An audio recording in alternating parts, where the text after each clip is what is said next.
Leo, this is your final payment. Eleanor Shaw's assistant, Caroline, slid a thin check across the polished surface of the conference table. I glanced at the numbers. Damn, 20% more than what was stipulated in the contract. Miss Shaw must be in a good mood. Of course she was. The original was coming back, and she was in a hurry to get rid of the copy. Tell Miss Shaw I appreciate it, I said, smoothly tucking the check into the inner pocket of my suit jacket. I flashed a practice smile. The final settlement was prompt. It's been a pleasure doing business. Caroline's expression was a little strange. Miss Shaw said, "You can stop by our office now. There are some personal items to hand over." I checked my watch. A little after 3 in the afternoon. Wasn't she supposed to be on overseas video conference call right now? It seemed the news of Julian Hayes' return was enough to make even a workaholic like her break character. Of course, I'm on my way. On the private elevator ride up to the penthouse office, I adjusted my tie in the mirrored wall. I made a point of wearing the navy blue suit Eleanor liked most, along with a spritz of the woody cologne she favored. If this was my last performance as the perfect stand-in, I might as well nail the finale. Come. Eleanor's characteristically cool voice came from within. I pushed the door open to see her standing with her back to me, looking out the floor-to-ceiling window. The afternoon sun bathed her in a golden light, making her look regal and untouchable, if you ignored the way she was subtly tapping her toe on the marble floor. Ms. Shaw. I stopped 2 yards from her desk, the prescribed safe distance. Caroline said you wanted to see me? Eleanor turned around. Her makeup was more meticulous than usual, her lips a vintage red, her hair pulled back in a flawless chignon. Sit, she said, gesturing to the sofa in the guest area. Oh, a deviation from a script? I sat down without hesitation, letting my legs fall open naturally, my elbows resting on my knees. It was Julian Hayes' signature posture. Even if I was on my way out, I had to stay in character until the curtain call. Eleanor's gaze lingered on me for a moment before she walked over and sat on the opposing couch. A manila folder sat on the coffee table between us. Julian's flight lands tomorrow at 3 p.m., she stated, getting straight to the point. I know. Caroline told me. I nodded. Congratulations, Miss Shaw. The leading man is finally back. That's why our contract is ending early, she explained, as if I needed a reason. I get it. Totally understandable. I smiled and pulled the keys to the high-end downtown condo from my pocket, placing them gently on the table. As agreed, I've cleared out all my personal belongings. The clothes, watches, and electronics you gave me are all in the walk-in closet. Here are the keys. My breezy, professional detachment seemed to catch her off guard. She stared at me for a long moment. Is there anything you want to say? She asked suddenly. As she spoke, her fingers began to tap restlessly on her knee. From my 3 years of studying her, I knew this was a nervous tic. But why would she be nervous? Was it just excitement about Julian's return? Or was something else? Whatever. Not my problem anymore. I was done today. Why get invested? I gave a moment of thought. Thank you for the opportunity these past 3 years, Miss Shaw. The work was easy and the pay was excellent. It was the smoothest gig I've ever had. Her mouth twitched. She picked up the manila folder and handed it to me. This is the written confirmation of the contract's termination. And I prepared a letter of recommendation for you. A recommendation letter? I took the folder but didn't open it. What kind of recommendation? If you need to find your next job. Eleanor's voice was a bit tight. With your professional skills, it should be easy. I raised an eyebrow, almost laughing out loud. Miss Shaw, have you forgotten? This line of work runs on word of mouth, not letters of recommendation. But if you wanted a legitimate job, I appreciate the thought, Miss Shaw, but it's not necessary. I interrupted with a smile. I've already got a few potential clients lining up. They're practically taking a number. That was, of course, a complete lie. Her expression instantly turned to ice. Chapter 3. Temptation? Rejected. She suddenly stood and walked to her desk, retrieving a small, velvet-covered box from a drawer. Keep this, she said, pushing the box toward me. As a memento. I opened it. Holy hell. Inside was a Patek Philippe watch, worth at least 7 figures. I remembered this piece. She'd bought it for $3 million at an auction we attended last month, saying it was for someone important. This is too much, I said, closing the lid and pushing it back. The contract is clear. Gifts received during the employment period are considered props, to be returned upon termination. Eleanor's lips thinned. This isn't a prop. It's for me, personally. Ms. Shaw. I cut her off firmly. We both know who I've been playing for the last 3 years. This watch. The person you really want to give this to is Julian Hayes, not me. The office fell silent. Eleanor's face went pale. She spun around and stalked back to the window, taking a deep breath with her back to me. You can go now, she said, her voice regaining its usual hardened edge. Caroline will handle the rest. Very well, Ms. Shaw. I stood, giving the hem of my suit jacket a final tug. I wish you and Mr. Hayes all the best. A perfect exit. 10 out of 10. Chapter 4. The next gig, walking out of the Shaw Tower, the early summer sun felt good. I stood on the steps, took a deep breath, and savored my first taste of freedom in 3 years. I pulled out my phone and sent a text to my agent, Frank. Shaw contract terminated. Final payment received. Let me know when you got a new gig. After sending it, I glanced back at the soaring steel and glass skyscraper. 3 years of playing someone else, 24/7. Now, finally, I could just be Leo Vance again. My phone buzzed. It was Frank. So, what did you get for a severance package? Frank's voice was laced with his usual cynicism. Standard payout. I didn't ask for more, I said, heading for the subway station. But she was generous. Threw in a 20% bonus. Tisk TSK. You're too damn honest for your own good, Frank grumbled. Listen, I've got a big one for you. The CEO of Rossi Global is looking for a long-term companion stand-in. The pay is 50% higher than what Shaw was giving you. Interested? Send me the file. I said, my interest piqued. Any special requirements? That's the weird part, Frank said, his voice dropping. The client specifically requested you, and she doesn't want you to imitate anyone. She wants you to be yourself. I stopped in my tracks. Be myself. Yeah, said she liked your type, Frank chuckled. Tomorrow, 10 a.m. The Peninsula Cafe. Don't be late. After hanging up, I stood at the subway entrance, lost in thought. Be myself. I nearly laughed out loud. After 3 years as a professional stand-in, someone was finally hiring me to play the part of Leo Vance. Just as I was about to swipe my card to enter the station, I heard the rapid click-clack of high heels behind me. I turned to see Caroline jogging toward me, holding that familiar velvet box. Leo, she called, breathless, cutting me off. Miss Shaw insists you take this. I sighed, took the box, opened it, and fastened the expensive watch to my wrist. I then handed the empty box back to Caroline. There. Is that better? Tell Miss Shaw I'll take good care of it. If she ever wants it back, she knows how to reach me. Caroline looked like she wanted to say more, but just nodded and turned away. I looked down at the heavy timepiece on my wrist and noticed something I hadn't before. The back of the case was engraved with 2 sets of initials, J, Ush, and E, S, Julian Hayes and Eleanor Shaw. How ironic. A $3 million joke sitting on my wrist. I unclasped it and shoved the priceless watch into my pocket. As a train roared into the station, my phone buzzed with another notification. It was a text from Eleanor. You can stay at the condo until the end of the month. No rush to move out. I chuckled, didn't reply, and walked onto the platform. For the first time in 3 years, I didn't have to play a part. I didn't have to calculate whether every expression, every gesture, fit the Julian Hayes persona. Stand-in rule number 1. Never catch real feelings for the client. I was glad I'd always been good at following the rules. Chapter 5. An unscheduled visit freedom tasted like instant ramen with a hot dog sliced into it. I was sprawled on the couch in my own small apartment, legs crossed at the ankle, happily slurping noodles while scrolling through my phone. 3 years. 3 years without having to wake up early to make a gourmet breakfast, without wearing perfectly pressed shirts, and most importantly, without having to maintain that elegantly mature smile for Eleanor.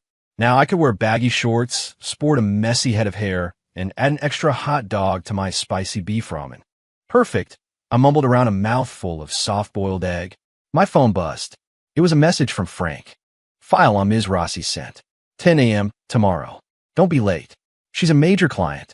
I opened the file and scanned it. Isabella Rossi, 28, CEO of Rossi Global. A rising star in the business world, with a net worth conservatively estimated at 3 times Eleanor's. Damn, a real titan. I whistled, scrolling down. Requirements. Be yourself. No imitation of any other person is required. Accompanied to social functions as a stable, long-term boyfriend. Contract term, 6 months. Compensation, 1. 5x market rate. Weird. She really doesn't want me to play a character? I rubbed my chin. Does this Ms. Rossi just have a thing for my type? As I was pondering this, my doorbell rang. Who is it? I shuffled over to the door in my flip-flops. And then I froze. Eleanor Shaw was standing in my hallway. An ex-client showing up on your doorstep. Awkward. She wasn't in her usual power suit, but a light-colored trench coat, her hair down and looking softer than usual. But she looked tired, with faint dark circles under her eyes. Ms. Shaw, I raised an eyebrow. How did you know where I live? She pressed her lips together. Your address is in your HR file at the company. Right. I nodded, not moving to let her in. Is there something I can help you with? Her eyes darted past my shoulder, taking in the ramen bowl on my coffee table and the general clutter of my living room. Her brow furrowed almost imperceptibly. You eat that? Yup. Spicy beef flavor, extra egg, extra hot dog. The height of luxury. I grinned. Want a bowl? Her mouth twitched. She was clearly not a fan of my culinary choices. The silence stretched on. Aren't you going to invite me in? She finally asked. I shrugged, stepping aside. It's small. Don't judge. Eleanor stepped inside, her gaze sweeping over my bookshelf, my gaming console, and the sci-fi movie posters on the wall. Her expression was strange. I didn't know you liked this stuff. Yeah, well, I had to stick to Julian's preferences before. Had to keep it all under wraps, I said, gesturing to the bookshelf with a grin. Finally get to put my own things out. She didn't reply, just walked to the sofa and hesitated before sitting, as if afraid she might catch something. I handed her a glass of water. So, to what do I owe the honor, Ms. Shaw? She clutched the glass, her knuckles white. After a few seconds, she spoke. Julian, he isn't what I remembered. Oh, I raised an eyebrow. How so? Not handsome enough? Not gentle enough? Or, he's selfish and arrogant. He uses our past as leverage, she said, her voice low. He doesn't even remember how I take my coffee. I almost laughed. Of course he didn't. For the last 3 years, the person who remembered her preferences every single day was me. But I held it in, merely nodding. People change. Eleanor looked up at me, her eyes filled with a complex emotion. If it were you, what would you have done? I tilted my head, adopting my old stand-in persona. MS. Shaw, your iced Americano, no sugar, double shot. And then I'd ask what you wanted for lunch. Her expression froze for a second. Yes, you were always perfect, almost inhumanly so. Naturally, professional stand-in, 5-star service, I grinned. But the contract's over now. You can always train Julian to remember these things. Her face fell even further. Eleanor suddenly put down her glass and looked me straight in the eye. I'll double your salary. Come back. I blinked. Come again. Don't misunderstand, she added quickly. Not as a stand-in. I was impressed with your work. I want to hire you as my special assistant. Legitimate employment relationship. I nearly choked on my own spit. Miss Shaw, are you serious? I never joke about business, she said firmly. I laughed. And what about Julian? You think he'd be happy with your ex-stand-in hanging around the office every day? Don't mention him. Her voice rose sharply before she lowered it again. We fought 3 times this week. He's nothing like the person I built up in my head. Well, looks like the halo around her long-lost love was starting to tarnish. I shrugged. Sorry, Miss Shaw. I'm already in talks for a new job. Her expression visibly darkened. Ooh, trade secret, I said with a cheerful smile. Eleanor stared at me for a few seconds, then let out a cold laugh. Another stand-in job? Yep, a job's a job. Nothing to be ashamed of. You enjoy being someone else's shadow that much? She asked, her tone laced with contempt. I smiled. You've got it wrong, Miss Shaw. Being a stand-in is just a job. But I've only ever been my own man. She was speechless. Finally, she stood, grabbed her purse, and walked to the door. Before leaving, she glanced back. Think about my offer. It's always on the table. I waved. Take care, Miss Shaw. After the door closed, I let out a long breath and fell back onto the couch to finish my ramen. My phone buzzed again, another text from Eleanor. I hope you'll reconsider. You can keep living at the condo. There's no hurry. The second time she'd sent that. Was she trying to keep me as a sugar baby? Not my style. I ignored it, swiping the notification away. Time to meet the new boss tomorrow, I said, stretching contentedly. Stand-in rule number 2. When the client tries to get you back, it's just talk. Don't take it seriously. Chapter 6. New client, new contract, the Peninsula Cafe, VIP room. I arrived 10 minutes early and chose a seat by the window, adjusting the collar of my shirt. No suit today. I'd opted for a casual button-down and black slacks. Professional, but not stuffy. First impressions matter, especially with a CEO. At 10 o'clock sharp, the door opened. A woman in a beige trench coat walked in. I looked up and froze. Isabella Rossi was even more beautiful than her photo. She had wavy, chestnut brown hair, flawless skin, and a pair of amber eyes that held a hint of a smile. She radiated an aura of elegance and reserve. "Mr. Vance?" she asked, stopping in front of me. Her voice was softer than I'd expected. "Ms. Rossi." I stood and offered my hand. She shook it lightly. Her fingers were cool, her touch delicate. "Please sit." She took the seat across from me, her movements efficient and direct. No time for small talk. I like that. After the waiter brought our coffee, Isabella produced a file from her bag and pushed it toward me. "I need a partner-style assistant to accompany me to social events. The term is 6 months," she said, all business. "The specific requirements are in here. Take a look." I opened the file, scanned the first page, and froze. Contract requirements. No imitation required. Be yourself. Enjoy sci-fi films? We could have a weekly movie night. Wednesday nights at the boxing gym? Not a problem. I can even join you as a sparring partner. Dislikes carrots? My chef will ensure they never appear on the menu. Holds a motorcycle license? We can go for a ride in the country on weekends. I looked up, my eyes narrowed. "Ms. Rossi, have you been investigating me?" "What do you mean?" These requirements read like a list of my personal habits. A small smile played on her lips. Of course, one must do their due diligence before hiring someone. "But this is incredibly detailed," I said, pointing to one line. "You even know I like my ramen with a sunny side-up egg?" She let out a soft laugh.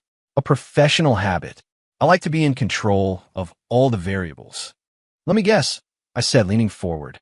"Finding an assistant would be easy for you. You wouldn't need to go to these lengths just to hire me. You could find someone more suitable or someone who better fits a certain mold instead of me. But you didn't, which leads me to believe." I looked her straight in the eye.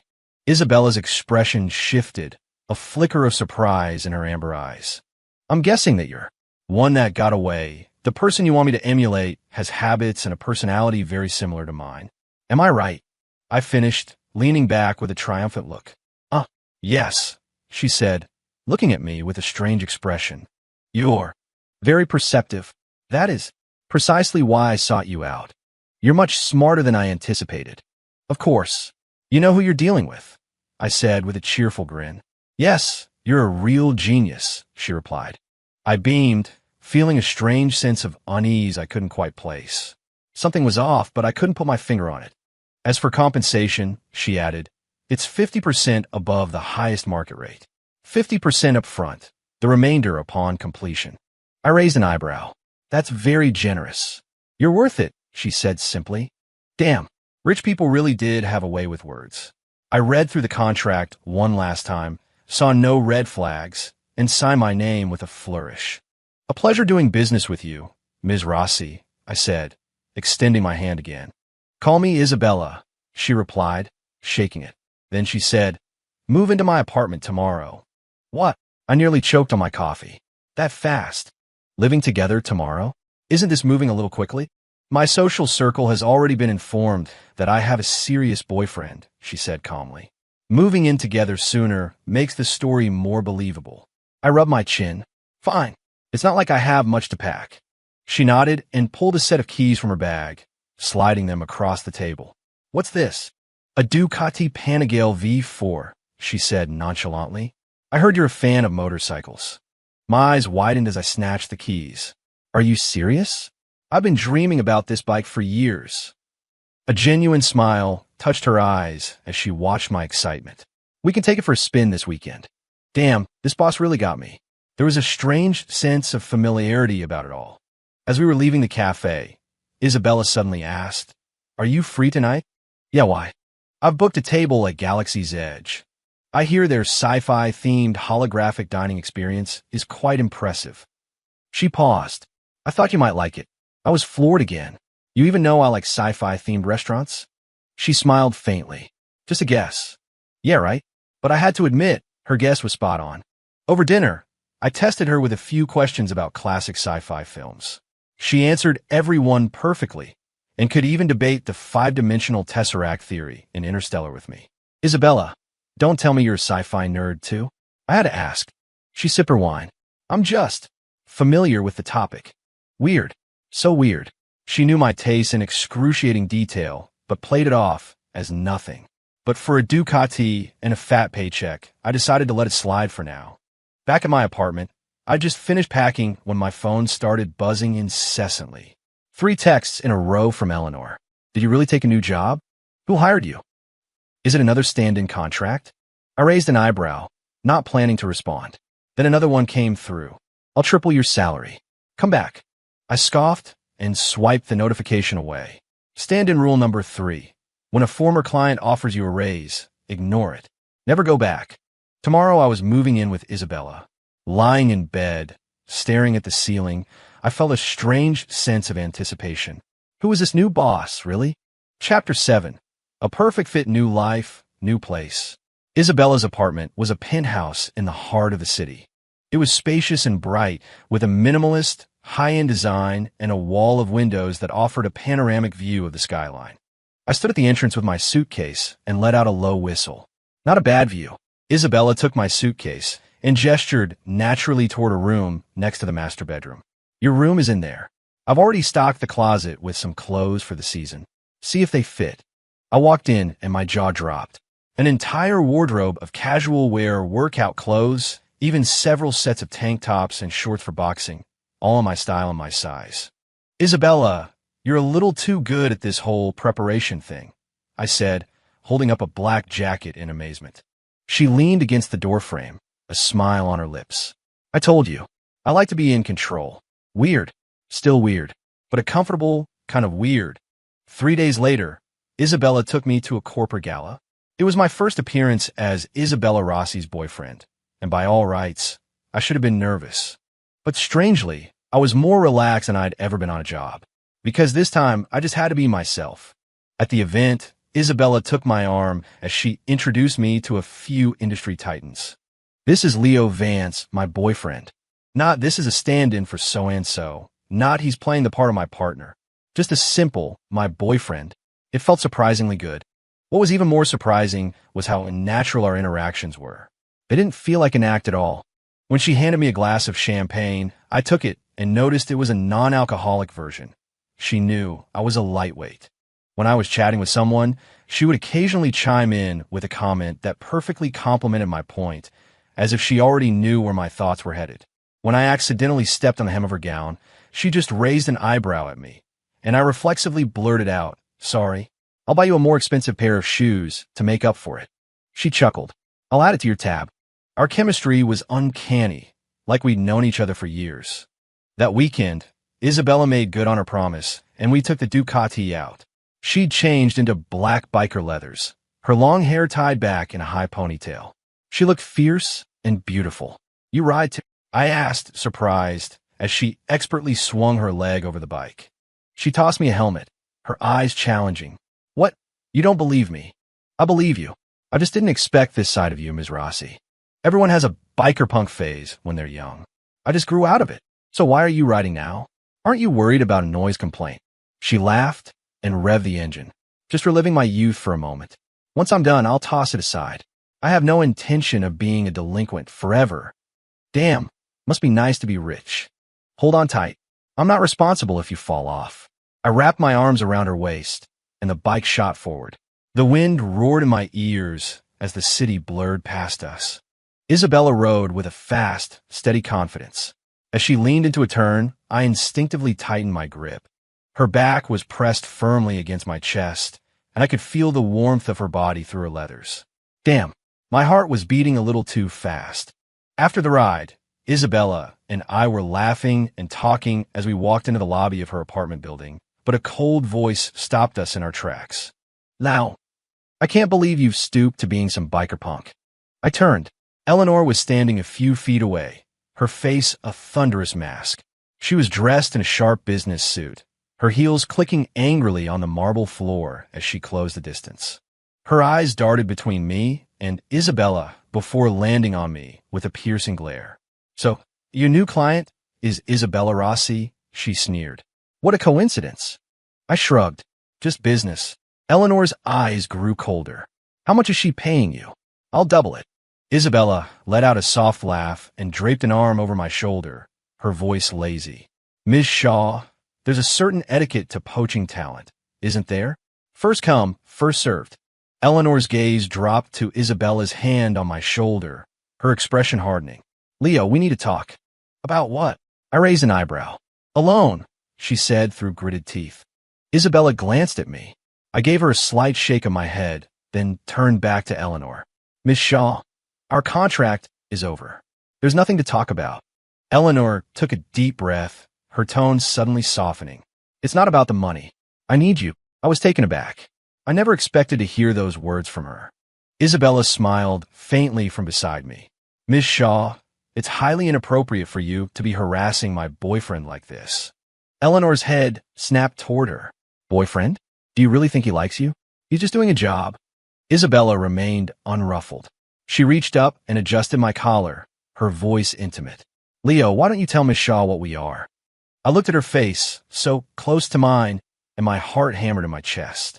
On some crazy impulse, I heard myself say, "We're dating." The color drained from Eleanor's face. Isabella smiled, satisfied, and took my hand. "Let's go home." Eleanor stood frozen, her voice trembling slightly. "Leo, you're going to regret this." I didn't look back, just gave a little wave over my shoulder. "Miss Shaw, I wish you and Julian all the best. Stand-in rule number 4. When a former client gets clingy, shut it down." No hesitation. Back in the apartment, Isabella poured me a glass of water. "Eleanor is more persistent than I thought," she said lightly. I took the glass, hesitated, then finally asked the question that had been bugging me for days. "Isabella, how do you know so much about me?" She paused and met my gaze. "What do you think? I've looked you up. There's no record of us ever meeting before," I said, frowning. "But you know everything, right down how I like my eggs." She chuckled softly and stepped closer, tapping a finger lightly against my chest. "Maybe. We knew each other in a past life." My heart skipped a beat again. This woman was dangerous. Chapter 8. Proximity and Investigation. On the 7th day of living at Isabella's, I woke up late. I shuffled into the kitchen, rubbing my eyes, and found her already making breakfast: fried eggs, bacon, toast, and a cup of coffee. I stared at the mug and raised an eyebrow. "How did you know I like my coffee black?" Isabella was slicing fruit, not even looking up. "A guess." "And this?" I pointed to the perfectly cooked, sunny-side-up egg on my plate. "Also a guess." I narrowed my eyes. "Isabella, your guesses are a little too accurate, don't you think?" She finally looked up, a small smile playing on her lips. "Maybe I'm just lucky." "Yeah, right. But I had to admit, the breakfast was perfect." "You're not working today?" I asked around a bite of toast. "I have a meeting this afternoon," she said, handing me a napkin. "I can spend the morning with you." "With me?" "The boxing gym. Did you forget?" She pointed to the calendar on the wall. "It's Wednesday." I blinked, suddenly remembering. The contract mentioned my weekly gym sessions, but I never imagined she'd offer to come with me. "Ms. Rossi, your client's services are top-notch," I laughed. "The boss herself is going to be my sparring partner?" She wiped her hands, her tone nonchalant. "I was free anyway." "Yeah, sure you were." At the gym, I changed into my workout gear. As I was warming up, I saw Isabella emerge from the locker room in a sports bra and leggings, already wrapping her hands. "You're actually going to fight?" I asked, amazed. She flexed her wrists. "What, scared I'll beat you?" "Not scared." I rubbed my nose. "Just didn't have you pegged as a fighter." 10 minutes later, I regretted everything. Isabella's boxing skills were terrifyingly good. Her jabs were fast and precise. Her footwork was fluid, and even on defense, I still took a few solid hits. "Isabella, are you sure you're not a professional fighter?" I asked, gasping for air. She laughed lightly. I trained in college. Which one? I asked instinctively. Her movements faltered for a fraction of a second. Then she sent a right hook flying toward me. Focus. There was again, dodging the question. After a session, I collapsed onto a bench, chugging water.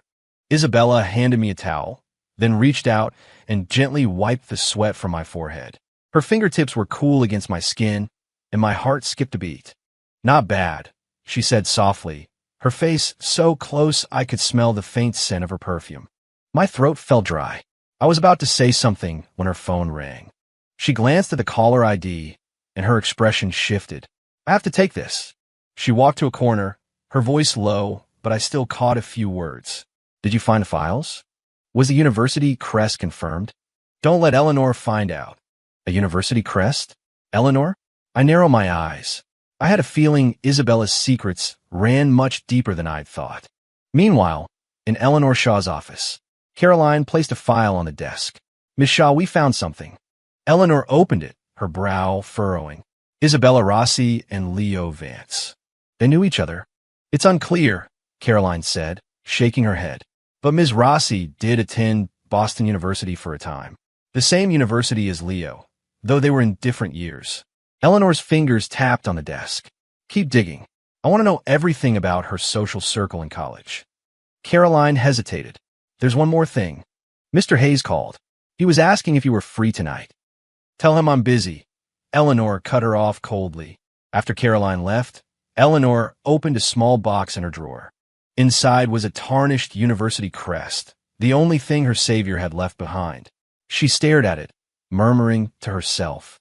If it wasn't Julian, then who was it? That night, Isabella drank, which was unusual for her. She was clearly a lightweight. After one glass of red wine, her eyes were hazy. When we got home, she was leaning heavily on me, her breath warm against my neck. Leo, she whispered my name. Yeah. Do you remember? In college. Her voice trailed off. My heart pounded. What about college? She looked up, her amber eyes glistening with unshed tears. Never mind. You probably don't remember. Before I could press her, she reached up and cupped my face in her hands, her expression deadly serious. But this time, I'm not letting you get away again. What was happening? Before I could process it, her forehead dropped to my shoulder and her breathing evened out. She was asleep. I let out a breath, half frustrated, half amused, and carried her to her bedroom. As I was tucking her in, I noticed a small, ornate box on her desk. Curiosity got the better of me. I opened it. Inside, with a university crest, identical to the one I'd lost years ago. What the hell was going on? It was 3 a.m, but the lights in Eleanor Shaw's office were still burning. Spread before her were yellow documents, hospital records, clippings from student newspaper, even grainy security footage from over a decade ago. Her finger was pressed so hard on one of the photos that her knuckle was white. In the picture, a young man, his back to the camera, was pulling a soaked girl from a lake.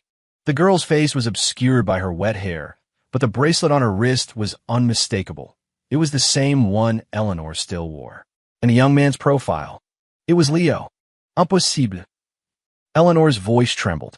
She snatched another photo, the one she had cherished for years as proof that Julian was her savior. But looking at it now, all she could see was the back of a figure.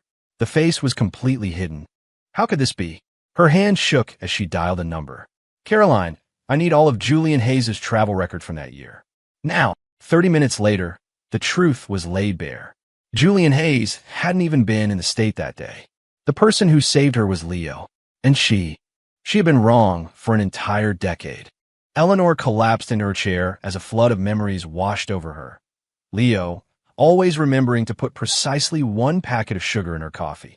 Leo, quietly waiting outside her door when she had a nightmare. Leo, making her a bowl of ginger soup when her stomach hurt. He remembered every little detail, while she hadn't even remembered him. The next morning, Eleanor drove straight to Isabella's building. Her face was ashen, her eyes shadowed with exhaustion. When she saw me leaving the lobby, she practically lunged at me. Leo, she cried, grabbing my arm. I found out. You were the one who saved me. It was you, wasn't it? I stared at her, confused.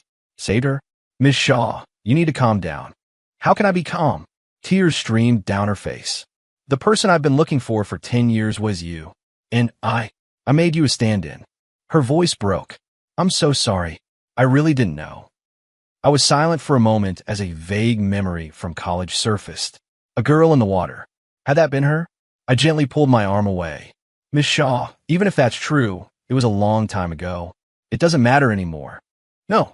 She shook her head frantically. We can start over. Not as a stand-in, not as an assistant. I'll give you any position you want at the company, stock options, a house, a car, anything. Please, just come back. She was a gambler who had lost everything, making one last, desperate bet.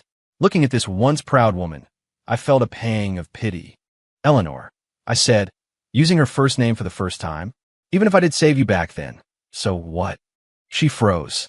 I took the stand-in job for the money, not to win your affection, I said calmly. The day that contract ended, our relationship was over. Her lips trembled. Then why? Why were you so good to me for 3 years? I smiled, and it was a cold, professional thing. Because it was my job. The truth, in its simplest form, was also the cruelest. Eleanor sank to the ground. The woman who had always held her head so high was now crouched on the concrete, her head in her hands. Please, she sobbed, grabbing at my pants leg. I can give you more than Isabella can. I can love you. I took a step back, my expression calm. Eleanor, don't do this. Then what should I do? She screamed, her voice raw with grief. Don't I even get a chance to make it up to you? There's nothing to make up for, I sighed. We had a business arrangement. That's all. I turned to leave, but her voice, sharp and bitter, stopped me. What about Isabella? Isn't she just hiring you to be a stand-in too? I paused at the curb. I looked back over my shoulder, and a genuine, gentle smile touched my lips, a smile Eleanor had never seen. No, she hired me to be Leo Vance. Because the real thing never needs a replacement. Chapter 10. I was my own stand-in. That night, I knocked on Isabella's bedroom door. She had just showered, her hair still damp. She saw the look on my face and paused. What's wrong? I held up the university crest. It's time you told me the truth. Isabella's gaze flickered, but she nodded. Come in. She opened a safe and took out a photograph. It was from our college campus. A younger me was smiling, handing a book to a girl with glasses and braces. Is this you? I asked, stunned. I couldn't connect the awkward girl in the photo with the radiant woman standing before me. I had braces and got laser eye surgery my freshman year, Isabella said with a wry smile. Of course you don't recognize me. She stroked the photo. That year, some bullies were harassing me. You stepped in and chased them off. I wanted to thank you, but then I heard you dropped out. I spent 8 years looking for you, until I saw your picture in a business magazine, standing next to Eleanor Shaw. My head was spinning. The scattered fragments of memory were finally clicking into place. The girl calling for help by the lake. No, wait, that was Eleanor. The girl cornered by punks in an alley behind campus. My backpack getting torn in the scuffle, and the university crest I'd given to a stranger. That had all been Isabella? So, my voice was hoarse. You hire me to... Isabella looked up, tears finally spilling from her eyes. To tell you that someone remembered the real Leo Vance. Not a stand-in for someone else. Just him. My face flushed with embarrassment as I remembered my brilliant deduction when we first met. Wait a minute, I said. When I made that whole speech about your one that got away, you told me I was smart. Were you laughing at me that entire time? She called me a genius. My reputation was ruined. I felt like such an idiot. Not at all, she said, trying and failing to suppress a smile. Oh, this was mortifying. So, do I still need to keep playing myself, Ms. Rossi? I asked after a long pause. Now that you know, I guess not. She found the contract and, with a sad smile, prepared to tear it up. I suddenly placed my hand over hers, stopping her. What were you thinking? Why didn't you just tell me? Did you think hiring me was some kind of game? Who wanted to hire you as a stand-in? She retorted. When I first found you, you were with Eleanor. I thought you were in love with her. I frowned. It was only later that I realized it was just a job. But you were so damn loyal. You wouldn't even give another woman the time of day. I couldn't get in touch with you. So, my only option was to go through an agent and post a job for a stand-in. It was the only way to get your attention. You mean to tell me I've been my own stand-in this whole time? I asked. The absurdity of it was staggering. Well, you don't have to be a stand-in. You could.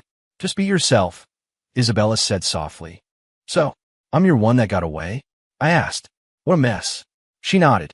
Have you ever heard the saying? I asked. What saying? She asked, confused. That the idealized memory of a person is so powerful, not even the person themselves can live up to it. I paused. I'm not that great. Once you get to know me, once the halo fades, you'll realize I'm not.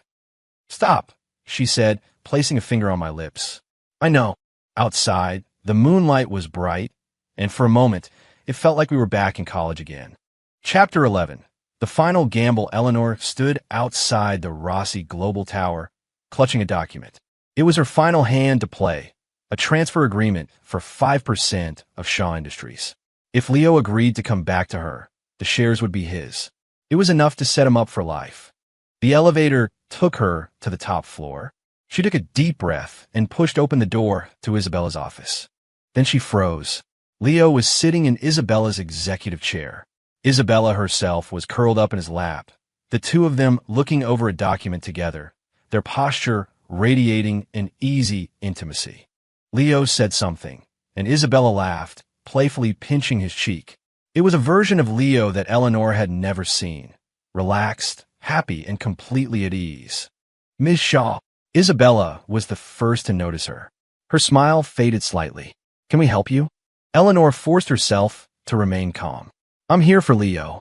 I looked up, my expression neutral. Eleanor, I already told you. This is for you, she said, cutting me off and slapping the file on the desk. If you come back. I glanced at the document, my brow furrowing in disbelief. Eleanor, are you insane? I've never been more clear-headed, she said, her eyes fixed on me. You deserve this. After all, I owe you my life. Silence descended on the office. Isabella suddenly laughed. She uncurled herself from my lap, picked up the file, and flipped through it. A very generous offer, Miss Shaw. She turned to me and winked. What do you say, honey? Time to trade up. I pulled her back into my lap and kissed her soundly on the lips. Not a chance. The benefits here are too good. The color drained from Eleanor's face. Isabella waved the file before tucking it back into Eleanor's hand. Miss Shaw, some things can't be bought. Eleanor's hand trembled. She looked at me, her voice barely a whisper. Are you really? Not giving me a single chance? I sighed, stood up, and walked over to her. Eleanor, I said softly, your life is about more than just chasing ghosts. You have so much ahead of you. It's time to let go of the past. I then placed the Patek Philippe she had given me back in her hand. It's time this watch went to the right person. I walked away. Eleanor stared down at the watch in her palm, a dawning, heartbreaking realization in her eyes. The initials engraved on the back weren't for Julian. They were never for Julian. All this time, she had been obsessed with a phantom, a story she had told herself, while the real person was right in front of her. And in that one moment of misguided obsession, she had lost him forever. 3 months later, on the Boston University campus, Isabella and I walked hand in hand down a path by the river. The autumn sun was warm on our skin. We wandered through the old back alleys, revisiting familiar spots. Right here, Isabella said, pointing down an alleyway. A few punks cornered me. You showed up and saved me. My school crest got torn off my backpack in the fight. I raised an eyebrow. No wonder this place always felt familiar. Isabella pulled a small velvet box from her purse, a mischievous glint in her eye. So, boss, interested in renewing your contract. Inside the box was a ring. I stared at it for a second, then dropped to one knee and pulled another velvet box from my own pocket. Funny you should ask. I brought one too. Isabella's eyes widened. When did you? Last week, I grinned. I was going to give it to you at dinner tonight. 2 rings, sparkling in the sunlight. Isabella's eyes filled with tears. Leo, are you sure? I lied to you, I silenced her with a kiss. Isabella, I whispered against her forehead. You know, in all my years as a stand-in, you're the only one who ever hired me to be myself. 1 year later, the front page of the business section. Rossi Global CEO, Isabella Rossi weds relationship consultant Leo Vance consultant. I like the sound of that. I'd managed to turn my unique experience into a pretty successful career. The accompanying photo showed me in a white tuxedo and Isabella in a wedding gown, laughing at each other, as we sat on a Ducati. And tucked away in a small corner of the same page, another story was printed. Shaw Industries chairwoman Eleanor Shaw steps down as CEO to develop overseas markets. The photo was of Eleanor, alone, boarding a private jet. On her wrist, there was nothing at all.